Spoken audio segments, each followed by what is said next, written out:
ADHD stands for Attention Deficit Hyperactivity Disorder. It's a common impairing disorder of childhood, although it is a disorder that continues right through development and is in fact quite common in adulthood. The hallmark traits include attention difficulties, hyperactivity, and impulsivity, and it causes impairment for children at home, at school, with friends, and in adults it causes difficulty in relationships, with job attainment and ascertainment, and academic completion.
So a common myth around ADHD is that individuals with ADHD are just not motivated or they're not trying hard enough. And that is absolutely not the truth. In fact, individuals with ADHD are probably trying harder. It is actually harder for them to get work done, and they need to exert more effort and more willpower and more time to get through common tasks that other people can get done quite quickly. So it's absolutely not that they don't want to get the work done or that they can't get the work done. It actually is more difficult for them to exert effort and get tasks completed than other individuals.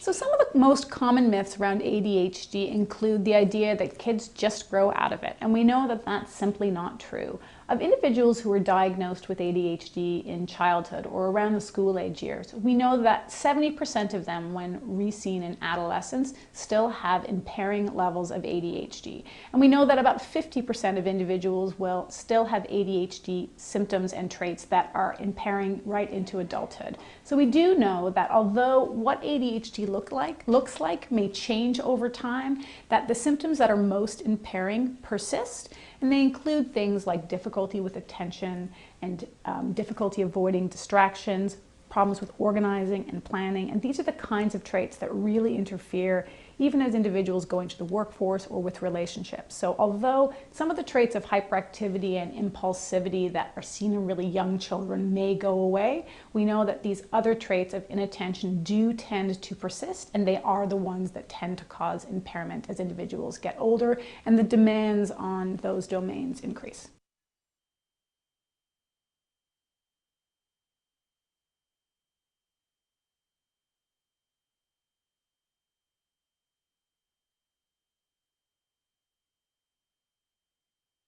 ADHD Awareness Month for me means an opportunity for me to identify the importance of this disorder, to indicate how prevalent it is, and really to show what some of the impairments are for those individuals who have ADHD. I've met hundreds of individuals with ADHD over the last couple of decades, and I know that they are fantastic, smart, motivated, funny, wonderful people.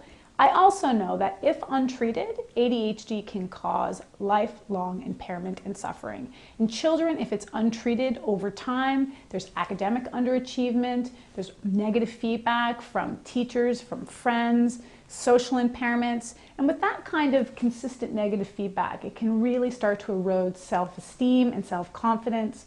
Over time, we know that into adulthood, ADHD, if not treated appropriately, can result in academic underachievement, job loss, difficulties with relationships. We know that it's really important that ADHD is identified early, that parents and schools are provided with necessary support and treatment plans so that individuals can receive appropriate treatment to keep them on track and really allow them to live up to their full potential. So for me, ADHD awareness is all about really making sure that individuals are aware of this very important mental health disorder, and to acknowledge that a disorder at this high a rate means that for most people, they actually know somebody who has ADHD, and to be sensitive and to be supportive of those individuals and realize that they need your help and they have many strengths, and by identifying those strengths, we can utilize those to help out in the areas that are weaker or just need a little bit of extra support.